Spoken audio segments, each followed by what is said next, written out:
Os espíritos pertencem a diferentes classes e não são iguais em poder, inteligência, saber e nem em moralidade. Os da primeira ordem são os espíritos superiores, que se distinguem dos outros por sua perfeição, seus conhecimentos, sua proximidade de Deus, pela pureza de seus sentimentos e seu amor ao bem. São os anjos ou espíritos puros. Os das outras classes não atingem ainda essa perfeição. Os das classes inferiores são inclinados à maioria das nossas paixões: o ódio, a inveja, ao ciúme, ao orgulho. Eles se satisfazem no mal. Entre eles há os que não são nem muito bons, nem muito maus. São mais trapaceiros e impuros do que maus. A malícia e a irresponsabilidade parecem ser sua diversão. São os espíritos desajuizados ou levianos.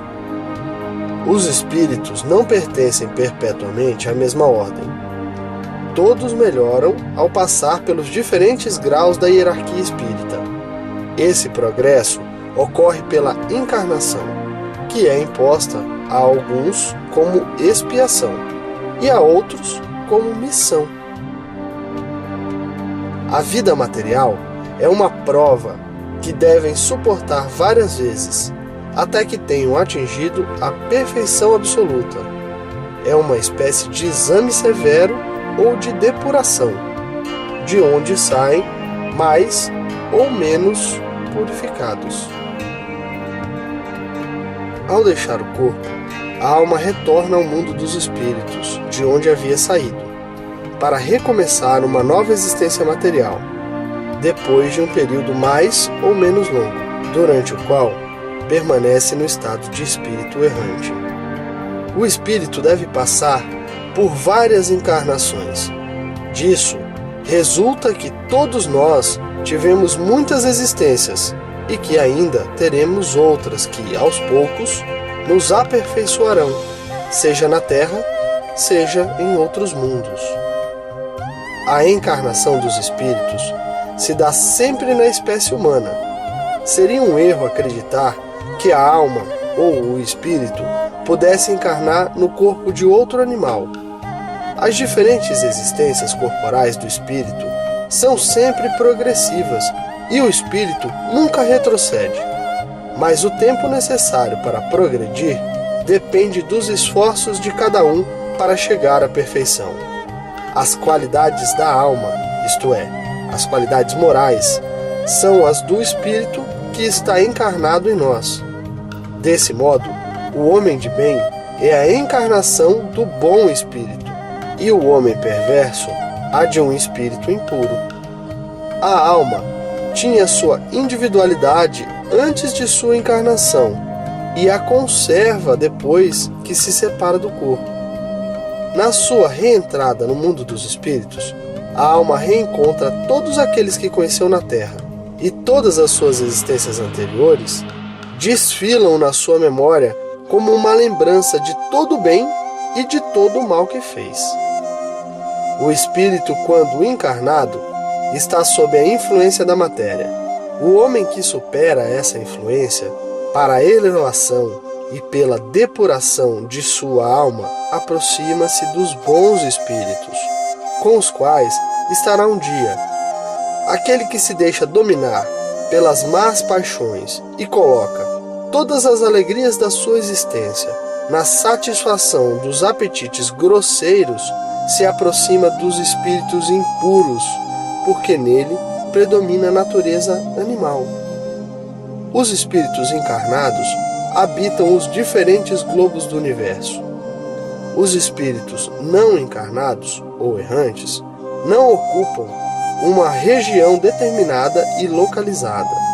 Estão por todos os lugares, no espaço e ao nosso lado, vendo-nos numa presença contínua. É toda uma população invisível que se agita ao nosso redor. Os espíritos exercem sobre o mundo moral e o mundo físico uma ação incessante. Eles agem sobre a matéria e o pensamento e constituem uma das forças da natureza, causa determinante de uma multidão de fenômenos até agora inexplicável ou mal explicada, e que apenas encontram esclarecimento racional no Espiritismo. As relações dos espíritos com os homens são constantes.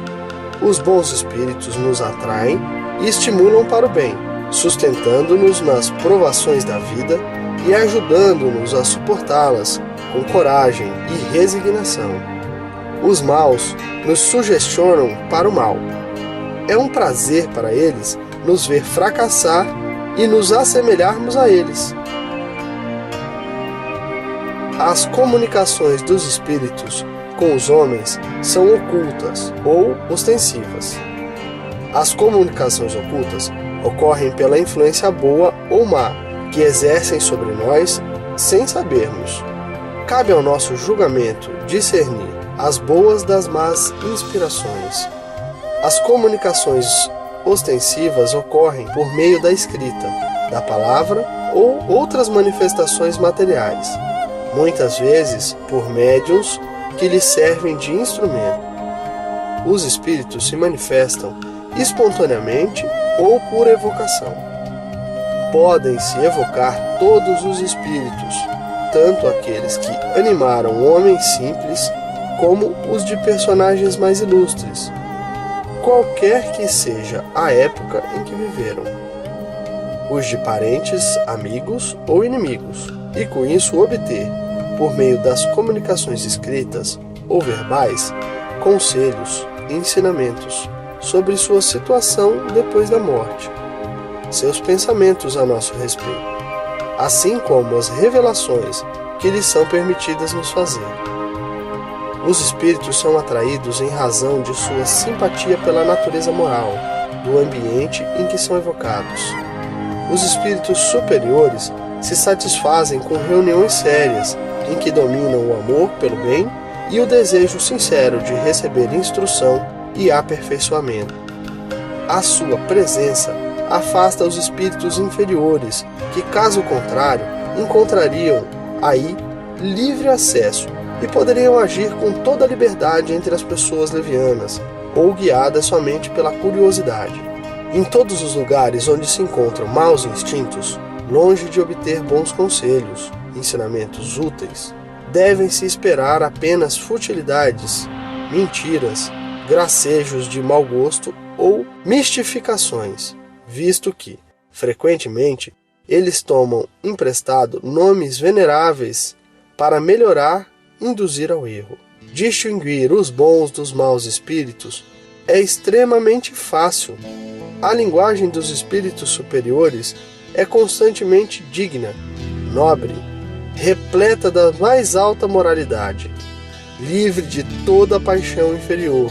Seus conselhos exaltam a sabedoria mais pura e sempre têm por objetivo nosso aperfeiçoamento e o bem da humanidade. A linguagem dos espíritos inferiores, ao contrário, é inconsequente, muitas vezes banal e até mesmo grosseira. Se por vezes dizem coisas boas e verdadeiras, dizem na maioria das vezes coisas falsas e absurdas, por malícia ou por ignorância. Zombam da credulidade e se divertem à custa daqueles que os interrogam ao incentivar a vaidade, alimentando seus desejos com falsas esperanças. Em resumo, as comunicações sérias, no verdadeiro sentido da palavra, apenas acontecem nos centros sérios, cujos membros estão unidos por uma íntima comunhão de pensamentos, visando ao bem.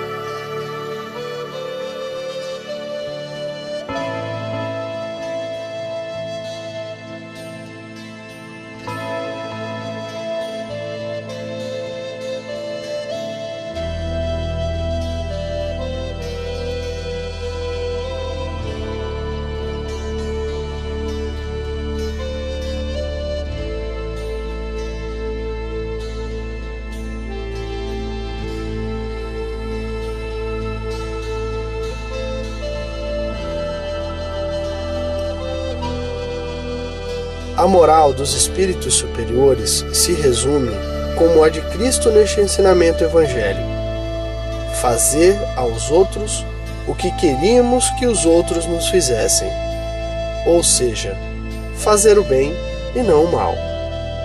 O homem encontra neste princípio a regra universal de conduta, mesmo para as suas menores ações.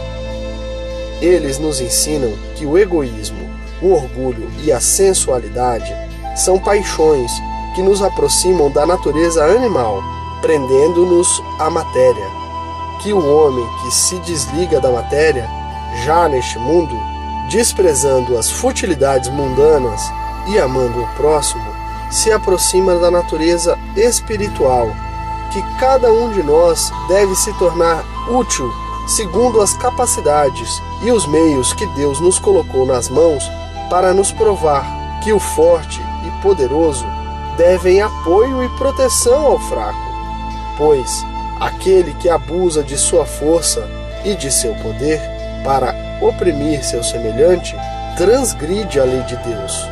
Enfim, ensinam que o mundo dos espíritos nada pode ser escondido.